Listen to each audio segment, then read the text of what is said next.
I'm Mezel, and this is Fuka, and we are lore biters, and we are going over Zodiac Academy, The Awakening.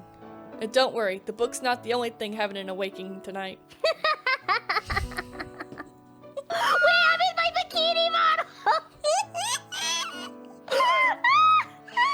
I'm Fuka walked right into it! Y'all can blame her! Oh, I feel so embarrassed. It's okay. Well, I guess I'm gonna summarize. I'm gonna summarize this book with Vessi in a bikini. I'm so sorry. I am not dressed for this occasion, and I'm very embarrassed. Okay. Hi, everyone. Hello, hello. So, the story starts off with Darcy and Tori. Vega, their last name is Vega. I know, it's Vega. I would think it was a first name, but it's their last name, okay? Let's not go there.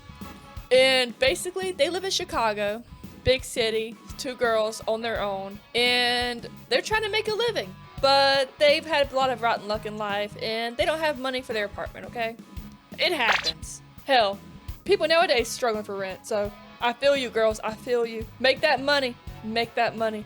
So they decide, hey, my former foster father, he sucks, so he's gonna pay it because, you know, they like stole money from them and they just decided to go get their money back. And, well, things happen.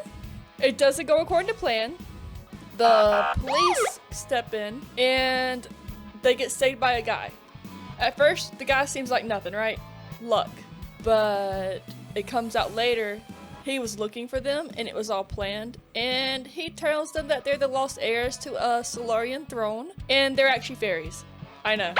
And no, they were not having an acid trip. This actually happened. Imagine being broke-ass bitches to find out you're a fucking princess overnight. Yeah, I just want to say that, like, I had, like, you know, you think that it starts off with them being, like, badass, like, oh, yeah, they come from nothing, they're gonna take this fucking money, and then she loses the money, dude. Was Darcy the one that stole it? So we have, like, Darcy and Tori, yes, right? Those are twins. Darcy was the one who did it. Darcy, yes, correct. Darcy is the one. I thought she would be like the badass, like, sister, like, oh, I'm gonna take this money. She drops the money. She has like butterfingers. She gets scared. She's like, oh no. Casually loses $2,000. And her sister's like, all right, let me go fix this by stealing a bike. That's insane. Right? Okay, and to make it worse, Tori, the actual badass twin of the two, goes, well, fuck. I gotta make the money. We gotta pay rent, right? Like, rent's still due, bitch. And she goes and steals an expensive super bike and sells a reduced price to one of her contacts. Because, you know, she's like, oh my god, I work underground. I do all these sketchy shit. I'm the bad twin. To get the money. And while she's on the way home to tell her twin, hey, it worked out. I got it. We good, fam. There's that guy. He's there. Yeah. And he basically used a vampire skill, which later it's revealed he is a fairy vampire called coercion. So that basically makes it where he can infiltrate your mind and influence their actions to do things against their will, which in this case was going into her apartment. Girls, say no. Just say no. But they couldn't, though. They literally couldn't. They're under her spell. I know, but come on. Yeah, because even, like, I thought it was weird, and, like, I don't know. When Orion asked them to do things, when you call her someone or coerce someone, is it, like, exactly what you want them to do? Because, like, when Tori was describing it, she was being, like, very obedient. Like, very sweet and obedient. So, like, is that what Orion wanted her to do? Like, be sweet and obedient and, like, submissive? Yes. It was weird. I was like, ugh. Because if you think about... That was his first red flag. Because if you think about Tori, when has she ever been submissive? Actually, when people tell her no, she typically does it just to piss them off. Yeah. Like, that is Tori. But yeah, so then they go to Zodiac. Oh, by the way, guys, this man, he said, I'm a princess, dropped world-shattering news, but never told him about their culture. Oh, yeah, that's a big thing to point out. I think you told me this when I was first reading it. Like, okay, so basically to summarize this first book, it's a bully romance. It's like very, very heavy on the bully. So if you're not into bully romances, or like you're not okay with like sexual assault or non-consensual things happening, this is not the book for you. It's very heavy, and I almost dropped the book midway because of how bad the bullying got. It's bad. Yes. And you think, like, how are they gonna redeem this? Because, like, Mezzy was like, oh, it gets better, Fuka. It's gonna be okay.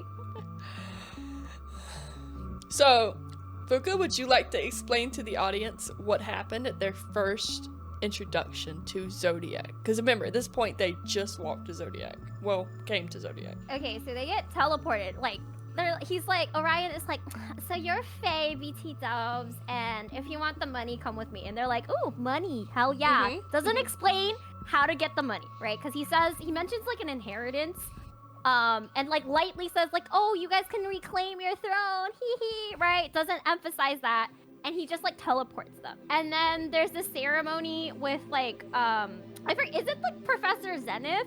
She like, or I forget who. But they like basically take them to test them on what elements they have, and it turns out they have all 4 together, right? Like they can control all 4 elements, so they are the avatar, and they're like, wow, so rare, so cool. And then like there's like 2 fan clubs, right? There's like is it the Almighty Sovereign Society?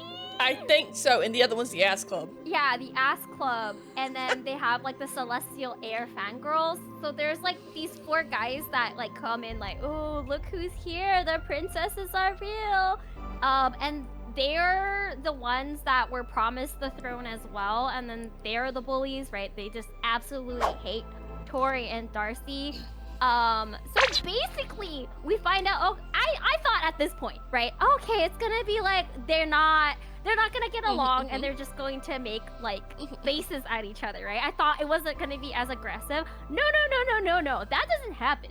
So basically they come in and they're like, hi, you guys are the heirs, nice to meet you. And then I think it was Caleb, right? He like, did he pounce at Darcy? I think he pounced at Darcy, or no, Tori. He made a move on Tori, and he like, can you remind me what happened? Like he went up to either Tori or Darcy, and he was like, I'm going to bite. Oh, Tori gets bitten by. Yeah, it was Tori. He's like, he uses his speed and he bites her, and she was like, what the fuck, right? And he like actually like sucks her off. He's like, yum, yum, yum. Your blood tastes delicious. And that is the entrance we get, right? So immediately, as they go into the school and they're introduced to one another, they are immediately bullied. And that is when I wanted to drop this novel. I was like, what the heck is happening? It is a little too much for me. Another thing that Fuka kind of talked about a little bit is that the boys would share the throne, and not as in they would have a throne. They are part of what is called the council, and their parents are on it, so in theory they're going to inherit their parents' position, where the girls are actually children of a king. So they are actually, in theory, a higher power level even before they've met them. Because Faye is all about power and like how strong you are. They don't care about who your dad was. So if the girls had come in and only had like one type of magic, the guys would never have fucked with her. It's only because they came in so strong and they proved to have all that magic that this really like kicked off the whole circular event we had. Yeah, but you don't end up finding that out until later. So a lot of this, like, I think it's written from obviously the perspective of Tori and Darcy. So you're going in blind and you're like seeing it from their perspective. So you're just like, what the heck is happening? All they want is their money. I was literally on their side. I was like, all they want is their coin. Why are people being so mean to them, right? Like, they literally don't deserve this.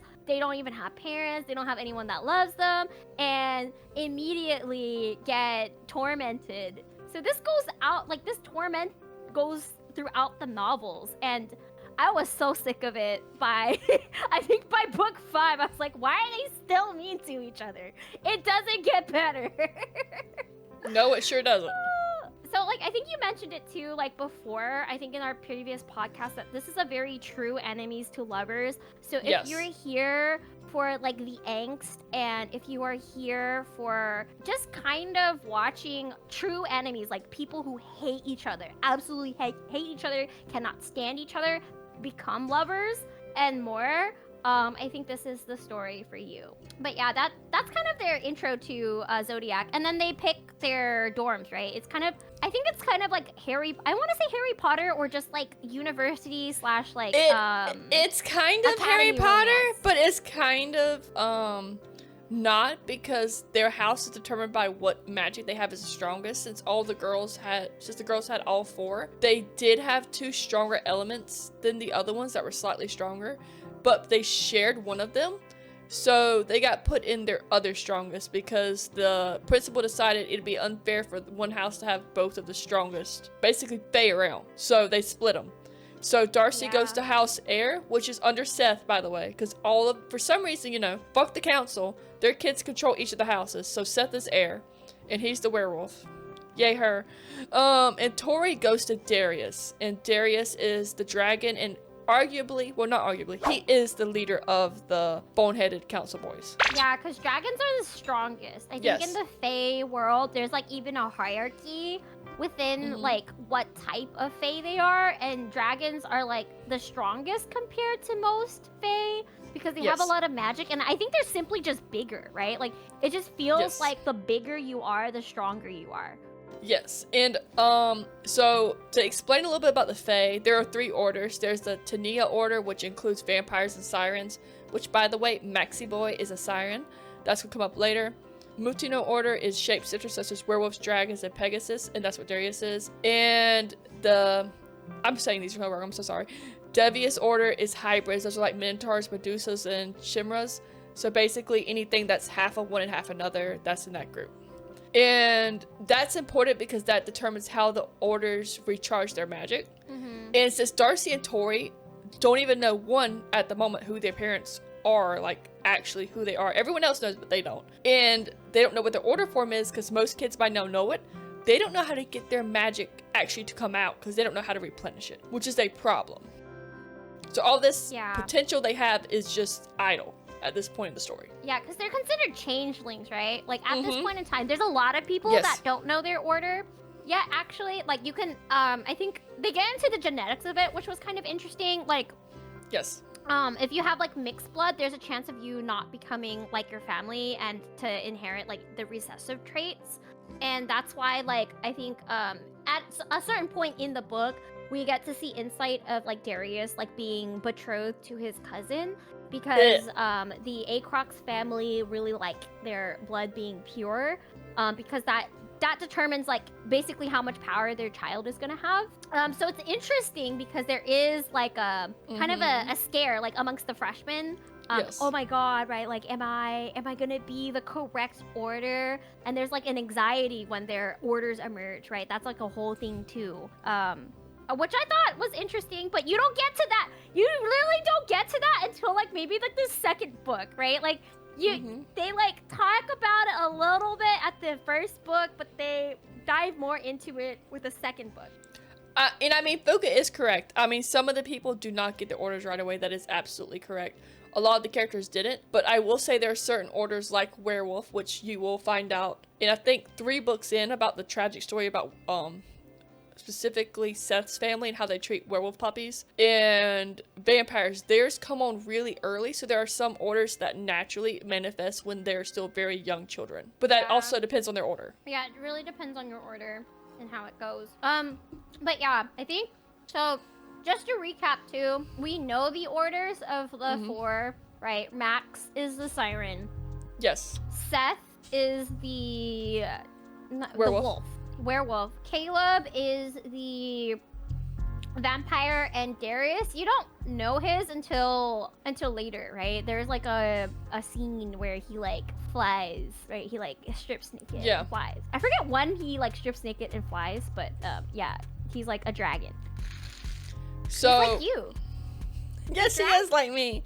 Except I don't sit on a pile of gold to get my magic. We sit on something else. Oh my god, shut up! Shut up! She sits on something else to get her magic. Okay, so as we mentioned, they get split into these. So Darcy goes to House Air, and Seth does bully her. Darcy's a lot easier to bully than Tori. So to make the bullying of Tori a lot more dramatic, because she is more stubborn, more grit, driven. She just has more grit. There's no nice way to say it. There's no other way to really say it. Darius is like, okay, bet. And he burns her clothes off on her first day in there with all the money in her pockets that she had for her rent. And basically all she had was her clothes. Orion really didn't let him bring much from home.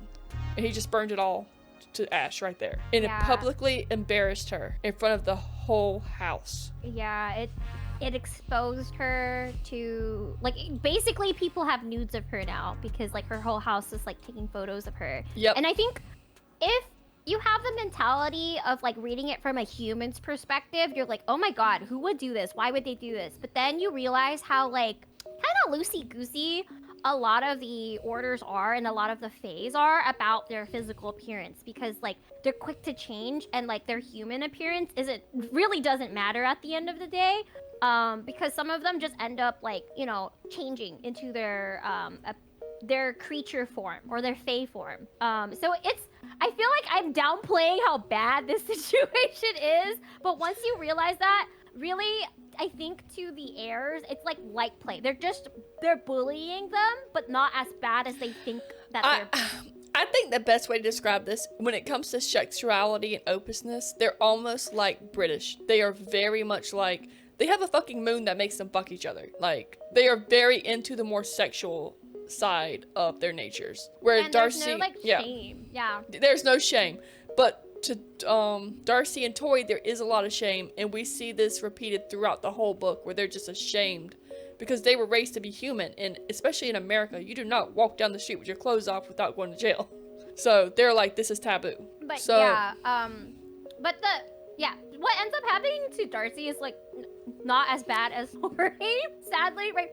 And yeah, it was a really hard mental shift to, like, read it from that perspective, because I was about to drop it when, you know, they're like, he burned her clothes off and laughed at her, and the rest of the house also laughed, hee hee ha ha, and I'm, like, mortified, like, oh my god, why would anyone write this? But I think the authors had a really good understanding of what kind of what kind of culture they wanted to set up for the Fae. And like Mezzy said, they have a very open relationship with their, like, sexuality and stuff. So this is actually, like, kind of, I don't want to compare it to anything, because it is bad, but I think to them, it's just like them, like, you know, making fart sounds or hoo hee ha ha, you're like, you're a booger or something, and then to us humans, we're like, oh my god, that's horrible.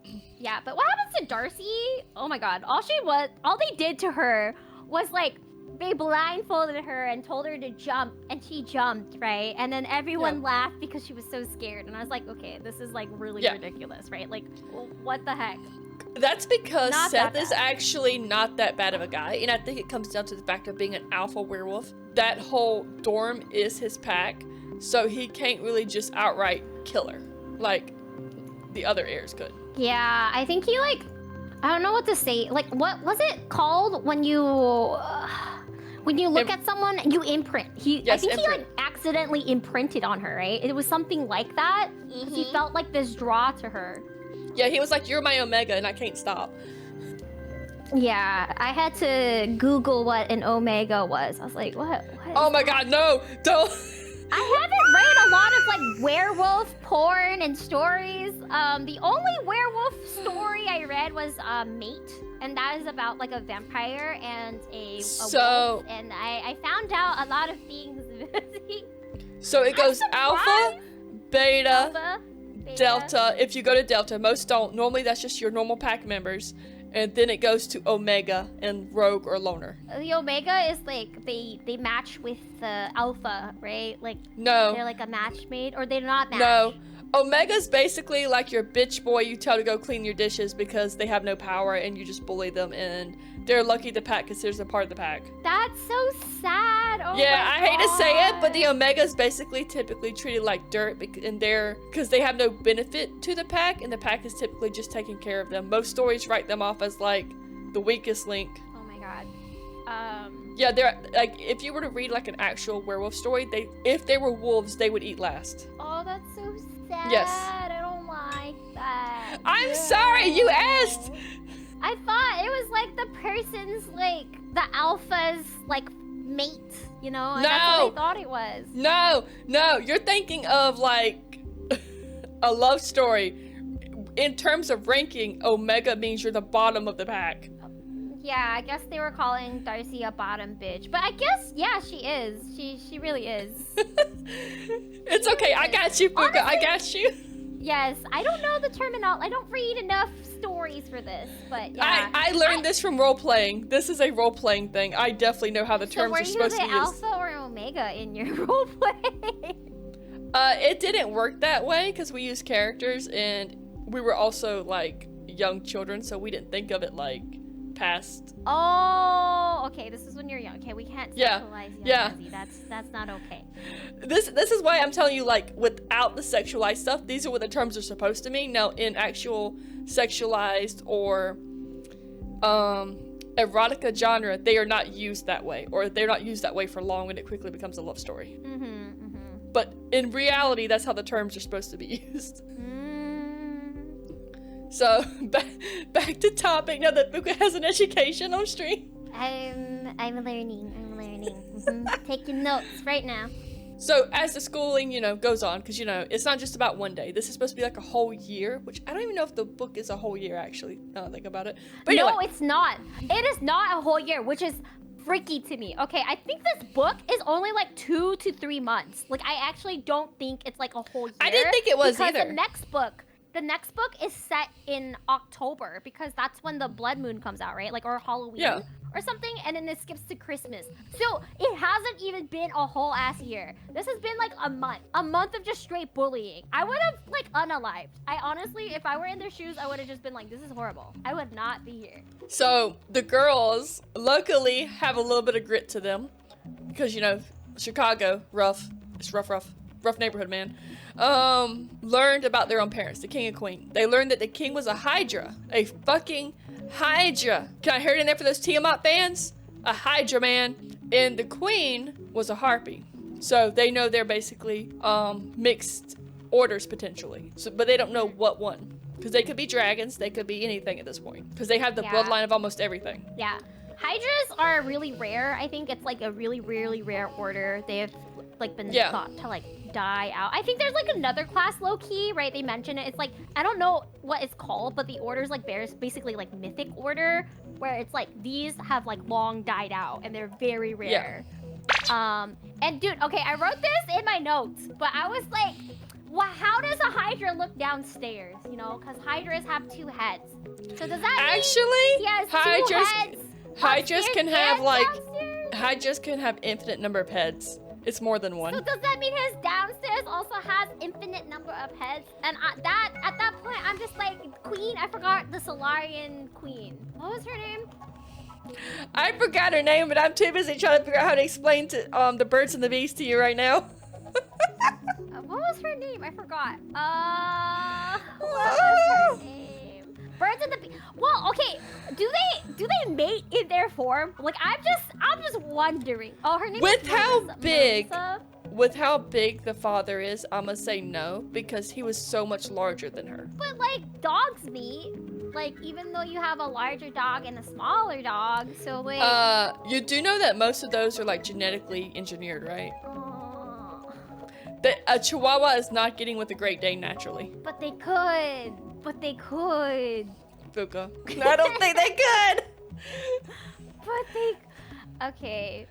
So I feel like that's a missed opportunity. Like they could have described like shifter sex or like fae sex, but no, they're in their like human form. You know what? Maybe they do that later for some of the OT pairings. Because like, I mean, they kind of joke about it, like unicorn butt, right? Like, what? Yeah. So I'm curious, like, why is it okay to like mess with like a Pegasus, right? But not okay to mess with a dragon. So I don't know. So in this world, just for Fuka and I guess the audience's pleasure, whereas normally they say the bard fucks everything in D&D or everything sleeps with the dragon once, in this world is the Pegasus. The Pegasus gets around. Yeah, the Pegasus. The Pegasus are really horny. Yes, they are horny. Yes. Yes. I think. Wait, if you were a fae, I guess you would be a dragon. I think I was thinking about what order I would be. I think I would be a siren. I would Yes, want 'cause to you like be to in the sing. Water. Yeah, I like to sing, but like also I like listening to people, and it would be fun to feed on people's emotions. I want to be manipulative like that. They're not a great order. They're so manipulative. Fuka, I'm watching you. I promise I'm not that manipulative. I'm not. Dude, I can't lie. I can't. It's like hard. It's so hard to lie. Okay, y'all. So, as you can tell, besides the sex education that the girls also get, like in book 3, they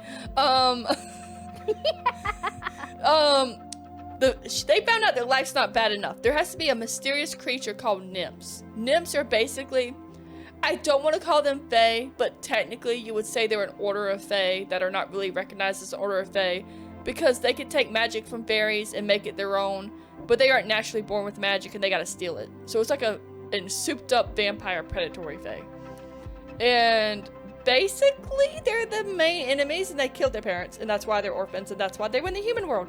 But they don't know the full details yet, and they're trying to figure out who the fuck keeps messaging them about all this information. Someone named Falling Star, but they don't know who. And oh, they have. Oh, I forgot to mention. So basically, Solaria is like a mirror world of Earth. So everything they have on Earth, they have on Solaria. So their version of social media and stuff is called Facebook, and they have something called an atlas, right? Like that. Yeah. That was touched upon. And their atlas is like a phone or a tablet of some sort. So they have internet there. They have internet. The one thing Book was worried about, do they have internet? Because that's how they could text each other and do like those little cute text scenes and like sex scenes or whatever. So they have everything.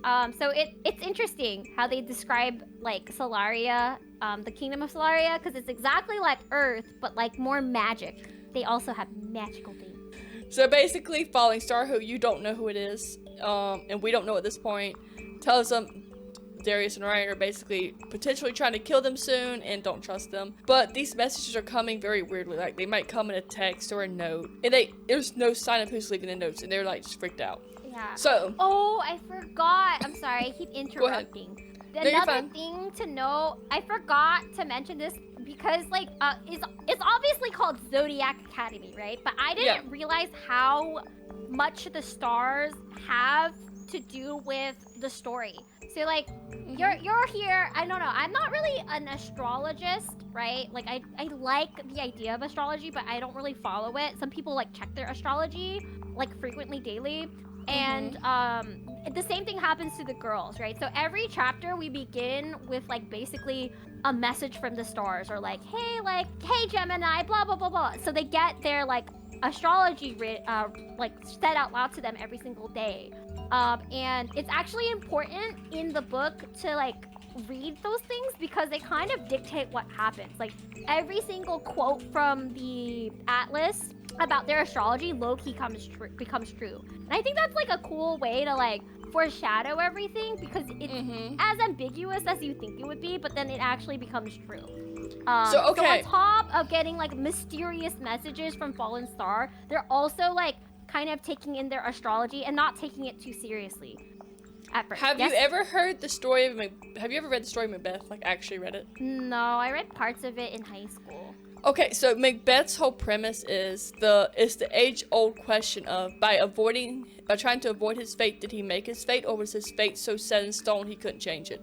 And that's kind of the feeling the Zodiac prophecies every morning give. Oh, like you can change it if you want, but can you really, or was it already like set in stone, you know? Yeah. Because like you're like, well, if she made this one choice it'd be different, but like did the stars set her up to fail? Was that a choice that she would even have made viably? Yeah, you are completely right about that. And we find more about that in the later novels, about like if their decisions were actually in their hands, or were they set up to make this big decision. Because they could have said no. At any point, like the girls could have left the academy. Not right now, but they could have left the academy. They could have not went with Orion, right? You think that, but low-key, he could have just coerced them to like come with him anyway. So like they really, you feel bad for these girls because they really have no choice. Wait, where were we? Okay, so we were talking about Fallen Star. Going back. Fallen Star. But so Fallen Star, basically, they decide after messages from Fallen Star and, you know, him scaring the shit out of them, they're gonna go to a bar one night, because fuck it. People have been dying, they've been stressed. They deserve a night out, right? Like, you had a bad day, you go get a drink. Who wouldn't? Come on, that's not fair. So they go, and it's a nearby town called Technia. They notice Orion there. Of course Orion's there with a woman, come on. He's supposed to be this really hot vampire dude. He's also a dick, but anyway.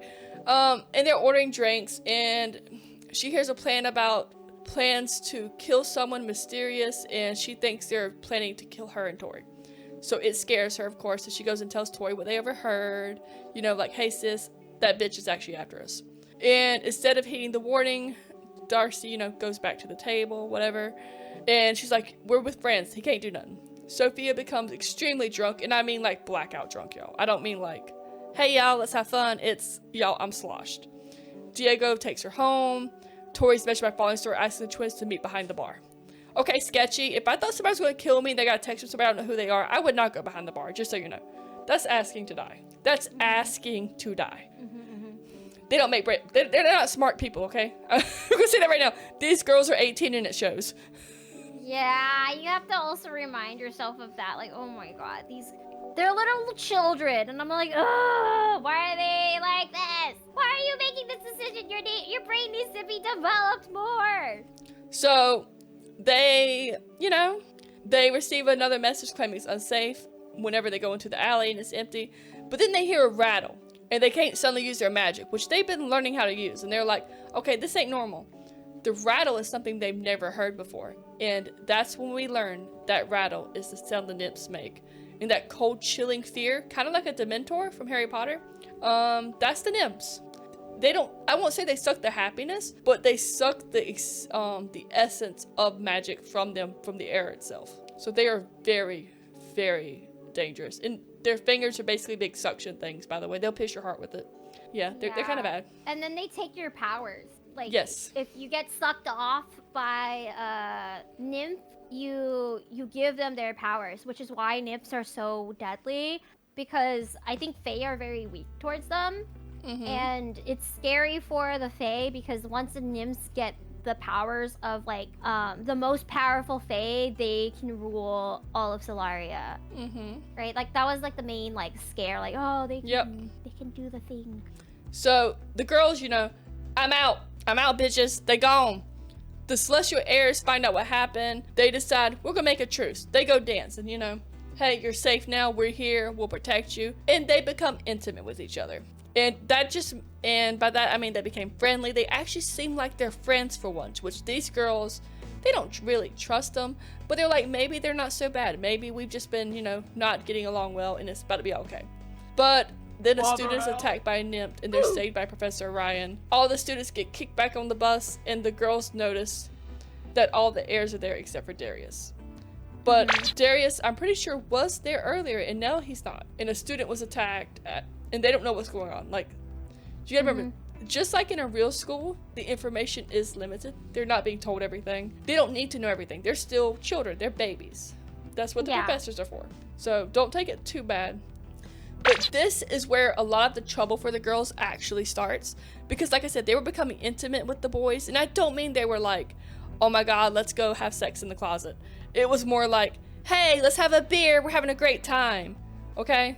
Well, some of them. I feel like Tori was like down bad for anyone. She, like, how Tori's described is she will suck anyone's dick as long as they're hot. She doesn't care if she hates you. She will suck you off and like use you for her own pleasure. Like, that's how I got, that's the vibe I got from the description of Tori. Like, she actually doesn't care. She's like, I don't think Tori cares. I don't think Tori cares about who she's fucking, but I don't think she's loosey-goosey like that. I think that's a lot of bad publicity she gets by the other group as well. It's more like she's in charge of her sexuality and she uses it to her advantage, and she's not afraid to admit she's sexually active, where Darcy's more reserved. But it doesn't mean she's like a full-blown whore. Yeah, well, I don't mean to call Tori like a hoe, right? But like she's very like, she likes sex, right? Like, it's not like she's addicted to it. She's like, well, I will get dicked out if I want to get dicked out. That's like the vibe she gives. And she's not afraid to like be like, she calls the heirs hot. Like, she's like, yeah, Yeah. they're hot. I would fuck them, but they're kind of assholes too. So yeah, she's down. She's down. But Darcy's like, no, she's like the good, like the cutesy twin that's just like, I'm gonna save myself for marriage. That's the vibe. She's like the good Christian girl. I got words about the good Christian girl. We'll get to that later.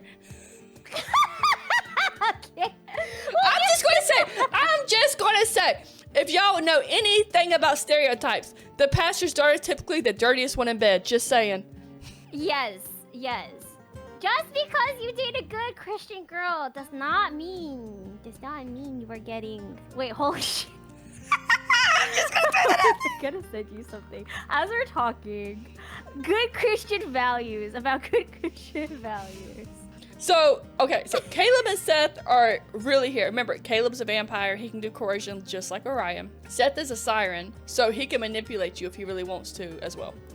They are showing genuine interest in Darcy and Tori. And how much of this was premeditated versus just it came up as being beneficial later, I'm not too sure. I really want to read the boys' point of view at one point to see how they really felt about the girls and how much of it was we have to do this versus, oh, I really like y'all cool. Because let me tell you something. Guys, they brutal. One minute they mad at you, next second you still mad at them, and they like, why the fuck you mad? Bitch, get over it. And that's kind of how these guys are, I hate to say it. Yeah, they're just mean. I think sirens, I like their class, or I like their Fae order because they're like in water and they have like wonderful voices, but they're probably like the meanest of the bunch because they like take advantage of your emotions. So like their way to get power or replenish their mana is to feed off of people's emotions. So it could be negative or positive, but it's easier to get like a negative reaction. So combine that with like coercion, like that power to like get people to open up. Oh my god. And they like, dude, they are probably the worst sexual predators because they could get you to open up just by talking to you and touching you, right? I think they mostly touch, so like they'll like put your hand on your, put their hand on their shoulder and then just be like, what's going on? Are you okay? And all they wanted was the story. All they wanted to do was like absorb the emotion. Yes. Which is sad because I fell for it. I was like, oh, they're just, Max is being so nice. He's asking about her problems and their fears. No, he like, wants that food, man. He wants that food. Yeah. I forgot when Max feeds on their biggest fear. When does that happen? Because it's actually happening right? in the story we're getting to right now. Okay. Yeah. You can explain it. So basically, at this thing, like Fuka said, Tori is a bit of a hoe, but I will say it's more that she is in touch with her sexuality and she hooks up with Caleb. Go, girl, get that dick. And Darcy believes that, Seth has good feelings for her. And when he asks her, to dance with him. So this is where Tori first finds out that Jerry's the dragon shifter. And that's because, Caleb, they like to have a lot of pillow talk, okay? Caleb tells a lot more things to Tori than he probably should throughout multiple books, despite them being enemies. He likes Tori, and that's also his source, which is important because he cannot actually hurt Tori, not physically. And so this happens, everything goes well, and then an upcoming siren lesson, because they go have that class in the water, and Max is really strong there. Max practices his siren's ability on the twins, and he asks them what their biggest fears are. So Tori, during this moment of weakness to his powers, explains about her fear of drowning after an accident with her ex-boyfriend, where he basically let her drown in a car and left her to die. Darcy, sweet, innocent Darcy. Hers is just being abandoned because one of her boyfriends left her right after having sex and didn't even say goodbye, and she just now hates being left alone. So Darcy, in response to this trauma, has dyed her hair blue to show the emotional pain of what has happened. And actually, blue hair is very significant to Darcy because it also distinguishes her from Tori. That's the only way to tell them apart physically, actually, besides, their expressions. Yeah. It's that like what happens to both of them. But yeah, based on their personalities, I think like the authors really thought like, oh, how much trauma can I give this twin versus the other twin? Yeah, because I would say that Tori goes through something way worse because she literally almost dies, right? And then like Darcy's just like, oh, I got my heart broken, and now I'm emo and blue and sad, and I don't want anyone to get close to me. So I think, my opinion is like, Tori is definitely the main character. I think they had more fun writing Tori, but they had to have like a balance. So they're like, oh, we need somebody to like move the story along. Sometimes when we get stuck with Tori. So I don't know. So it's really about Tori. The story is really about Tori's ascension into Fae royalty. So at this dance that Darcy was invited to by, who did I say again? My brain just went blank. Caleb? Or no, it's Max. It's oh, Max. It's Max's party. No, it's Seth. It's Seth. That's right. Seth did it. Max is the one who got this information. So they go to this dance, you know. Darcy's like, oh, Seth's being nice to me. Oh, we're doing all this stuff. So that's cool. And at this dance, they find out who the fallen star is because they ask him to meet in Library Venus. They discover it's Professor Astrum, a friend of the deceased birth mother who reads tarot cards about the future. And he believes that Fae are working with the nymphs, you know, the classic people in power working with the enemy and teaching them how to master the Fae magic stolen from the king and queen. And he suspects Darius's dad is actually also behind it. And basically because someone's eavesdropping, he ends the meeting, tells the girls to leave for safety. The girls go back to the dance, and Darcy finally dances with Seth and leaves for fresh air. And then she goes and sees Orion, who wants her away from Seth because Orion's doing this weird, I'm your friend, I'm not your friend with the girls. Like, one minute he's very nice to him, next minute he's like, I gotta defend my bros, Bo. Sorry. So she's like, fuck you, Orion, and goes to kiss Seth on the bench. He takes advantage of her, and he cuts off her hair. And like I told you, her hair is really important to her, and he just cuts it off. So that's how Seth and them attack Darcy. They take away her hair. And Orion did try to warn her to stay away, but she didn't listen, so her hair is now basically chopped off. And he does it just for fun. There's no reason for that. He just wanted to hurt her, okay? Like, it wasn't like, oh, she kicked me earlier. It was just, hey, this will hurt her the most, and that's what they did. As sad as that is to hear. And Seth leaves, and Orion returns to comfort Darcy, but Tori is looking for Darcy, and she has not found her sister, and she's like, where is she at? I don't know where she's at. I don't like this. I don't know these people like that. I don't trust them. Darcy's naive. You know, Tori knows her sister's naive. Come on. They've been together their whole lives. And so she's looking for her, and she finds Darius, who gives her one last chance to leave the academy, because he's been telling him, like, hey, leave and we won't hurt you. We'll let you leave in peace.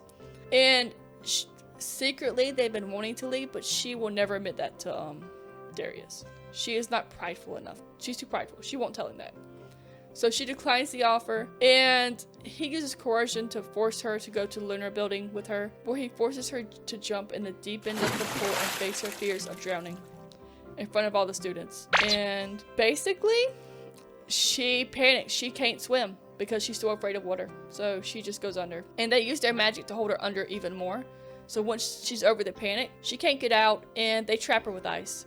She becomes unconscious, and luckily Orion heard her scream, and he actually saved her. And he actually does give everyone detention for it, because like he told the boys, I expected y'all to scare them, not try to kill them.